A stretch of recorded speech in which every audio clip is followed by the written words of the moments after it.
सीमा, जल्दी चल, पानी तेजी से बढ़ रहा है। अगर देर हो गई तो हम सब डूब जाएंगे। तेज बारिश, आसमान में काले बादल और चारों तरफ सिर्फ पानी ही पानी। एक छोटे से गांव में रहती थी शांति। करीब 58 साल की एक बूढ़ी औरत और उसके साथ थी उसकी पोती सीमा। सीमा ही उसका सहारा थी और शांति ही सीमा की पूरी दुनिया। खुशहाल जिंदगी से तबाही तक। कुछ दिन पहले तक सब ठीक था। उनके पास 3 बकरियां थीं, थोड़ा सा खेत और पास का तालाब, जिससे उनका गुजारा आराम से चल जाता था। लेकिन एक दिन बारिश शुरू हुई और फिर रुकी ही नहीं। 1 दिन, 2 दिन, 5 दिन, झोपड़ी टपकने लगी, खेत पानी में डूब गया और तालाब उफान पर आ गया। भूख और मजबूरी। घर में रखा सारा अनाज खत्म हो गया। सीमा चुप बैठी थी, पेट पर हाथ रखे, लेकिन उसने कुछ नहीं कहा। शांति सब समझ रही थी। उसका दिल रो रहा था।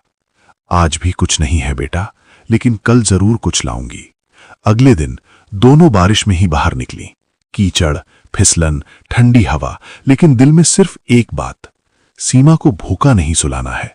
किसी तरह उन्होंने तालाब से कुछ मछलियां पकड़ी, लेकिन वापसी में हर जगह पानी भर चुका था।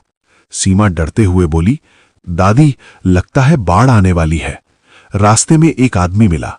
उसने कहा, अम्मा, सुबह तक गांव खाली हो जाएगा, आप भी निकल जाओ। ये सुनते ही शांति और सीमा के पैरों तले जमीन खिसक गई। भागना पड़ा। रात भर बारिश और सुबह तक पानी घर में घुस गया।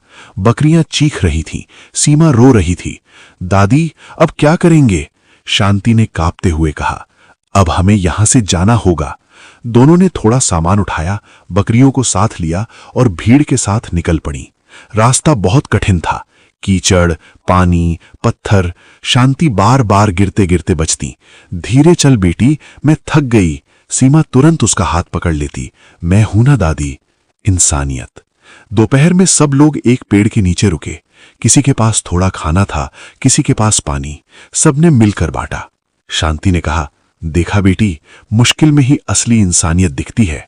शाम तक सब एक ऊंची जगह पहुंच गए, थके हुए, भूखे, लेकिन सुरक्षित।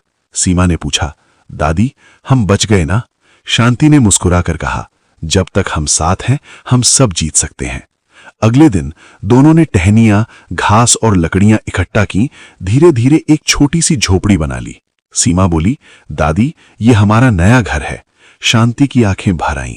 छोटा है लेकिन अपना है। सबसे बड़ी समस्या, अब बकरियां तो घास खाकर जी रही थीं, लेकिन शांति और सीमा के लिए खाना सबसे बड़ी समस्या थी। हर दिन वही सवाल, आज क्या खाएंगे? आइडिया जिसने जिंदगी बदल दी। एक दिन शांति को याद आया, पहले हम तालाब से मछली पकड़ते थे। उसकी आंखों में चमक आई। अगर हम यहां नीचे पानी में मछली पकड़ें तो? सीमा खुश हो गई। तो हम खाएंगे भी और बेचेंगे भी। अगले दिन दोनों नीचे पानी के पास गईं। जाल डाला और जाल मछलियों से भर गया। सीमा खुशी से चिल्लाई, दादी, हम बच गए। दोनों ने मछलियां बेची। पहली बार उनके हाथ में पैसे आए। चावल खरीदा, मसाले खरीदे, घर में फिर से चूल्हा जला। कुछ दिनों बाद उन्होंने मछली चावल बनाकर बेचना शुरू किया। धीरे धीरे लोग आने लगे, बहुत स्वादिष्ट है, और देना। उनका छोटा सा ठेला मशहूर हो गया। अब हर दिन काम, हर दिन कमाई। चूल्हा कभी खाली नहीं रहता था। चेहरे पर डर नहीं, सिर्फ सुकून था। एक रात सीमा ने पूछा, दादी, क्या हम अब खुश हैं? शांति मुस्कुराई, बेटी, हमने सब कुछ खोया, लेकिन हिम्मत नहीं। और जिसने हिम्मत नहीं खोई, वो कभी हार नहीं सकता। अगर आप सभी को ये कहानी अच्छी लगे तो लाइक करें।